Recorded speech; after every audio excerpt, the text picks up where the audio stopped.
काय नाव आहे या पदार्थाचं? पोह्यांचे मिरगुंड. पोह्यांचे मिरगुंड. हो. बरं, हा पण साठवणीतला आहे ना? हो, हा पण साठवणीतला. नक्की ना? हो. नाही, कारण काय आम्ही आमच्या प्रेक्षकांना सांगितलेलं आहे की सध्या आपण सगळे साठवणीचे पदार्थ पाहणार आहोत, त्याच्यामुळे तुम्ही आता आम्हाला पोह्यांचे मिरगुंड करून दाखवणार, बरोबर? हो. जाड पोह्यांचे का पातळ पोह्यांचे? नाही, जाड पोहे. जाड पोहे. हो. बरं, ठीक आहे. मग या पोह्यांच्या मिरगुंडांसाठी काय साहित्य लागतं ते मला सांगा. हे भाजलेल्या जाड पोह्यांचं पीठ. बरं. हे भाजलेल्या साबुदाण्याचं पीठ. बरं. ही भाजलेल्या जिऱ्याची पूड. बरं. हिंग. लाल तिखट. हळद.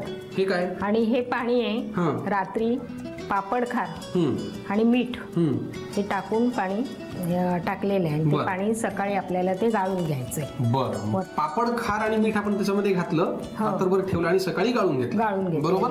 पोह्यांच्या मिरगुंडासाठी लागणारं साहित्य काय ते आपण पाहिलं. कृती करायला तयार आहात तुम्ही? हो. बरं, काय करायला लागतं सुरुवातीला?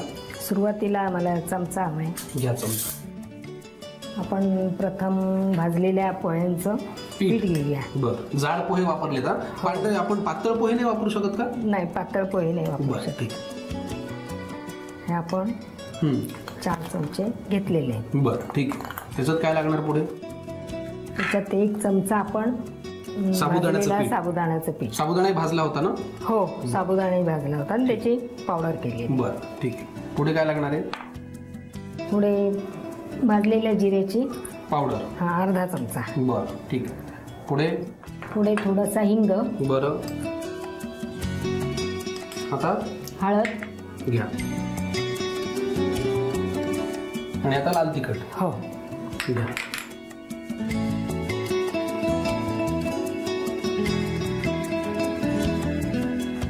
आता काय करायचं? आता आपण हे पाणी टाकून मिक्स करायचं. घ्या मग पाणी घाला. चमचा लागणार तुम्हाला?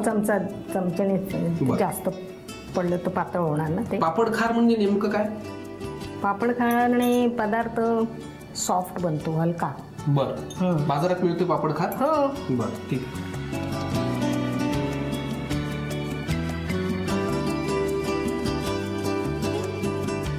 आता हे आपण व्यवस्थित मळून घेतलेलं आहे. पुढे आपल्याला काय करायचं? पुढेचे पापड करण्यासाठी छोटे छोटे गोळे करून ते आपल्याला लाटायचे. बरं, मग लाटून देऊ तुम्हाला. पाण्याचं प्रमाण इतकंच कमी ठेवायचं का? हो. बरं. पोह्याचे मिरगुंड. हो. आता आपण हे मिरगुंड लाटून घ्यायचे का? हो. बरं, हे लाटता लाटायचे आणि ते चिरड शंकरपाळी आपण कशी करतो तसे ते कापायचे. तसे कापून घ्यायचे. हो. बरं. हे लाटून घेतल्यानंतर जेव्हा आपण त्याला चिरतो छान शंकरपाळ्यासारखं, त्याच्यानंतर ते किती दिवस वाळवावे लागतात? हे 2 दिवस ऊन भरपूर झालं. बरं, 2 दिवसाचं. हो हो. त्याच्यात ते होतात छान कुसकुशीत. हो. आपण साईडची कडा काढून टाकूया. बरं.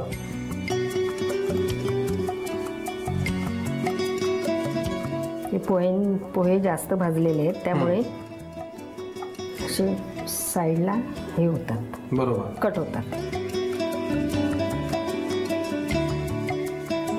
पोह्याचे मिरगुंड असे चिरून घ्यायचे. हो, असे चिरून घ्यायचे. बरं. आपण शंकरपाळ्या बरोबर करतो त्याचे काप करतो तसे चिरून घ्यायचे. हो हो. छान. आता हे 2 दिवस वाळवायला लागतात आणि मग त्याच्यानंतर ते तळायचे. बरोबर की नाही? तुम्हाला म्हणलं होतं की साठवणीचे पदार्थ म्हटल्यानंतर वाळवणं आलंच, कारण त्याच्याशिवाय ते टिकणार नाही आणि ते चांगले लागणार नाहीत. पुष्पाताईंनी इथे फार डोकं लावलेलं आहे आपल्यासाठी. ऑलरेडी पोह्याचे मिरगुंड त्यांनी 2 दिवस वाळवलेले आहेत. हो की नाही पुष्पाताई? Very good. मग आपण लगेच तळून घेऊयात का? घेऊया. कशासोबत खायला लागतात? काही नुसतेच खायला लागतात?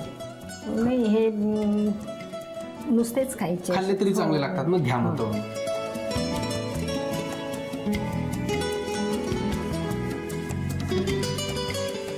पोह्याचे मिरगुंड आपल्यासाठी पुष्पाताईंनी तयार करून ठेवले होते. 2 दिवस वाळवले आणि आता ते तळून सुद्धा झालेले आहेत. अजून तळायला लागतात का? नाही झाले, होत आले. झाले ना? Very good. आमचे मिरगुंड तयार झालेले आहेत. तुम्ही लिहून घ्या मिरगुंडांसाठी लागणारं साहित्य आणि कृती. पोह्याचं मिरगुंड तयार करण्यासाठी लागणारं साहित्य: भाजलेल्या पोह्यांचं पीठ, भाजलेलं साबुदाण्याचं पीठ, भाजलेली जिरापूड, हिंग, हळद, तिखट आणि रात्रभर मीठ व पापडखार घालून ठेवलेलं पाणी. कृती: प्रथम एका बाउलमध्ये भाजलेलं पोह्याचं पीठ घेऊन त्यामध्ये भाजलेल्या साबुदाण्याचं पीठ, भाजलेली जिरापूड, हिंग, हळद, तिखट आणि रात्रभर मीठ व पापडखार घालून ठेवलेलं पाणी घालून मिश्रण एकजीव करून घ्यावं. या मिश्रणाची पारी लाटून त्याची मिरगुंड करावीत आणि ती वाळवून तळून घ्यावीत.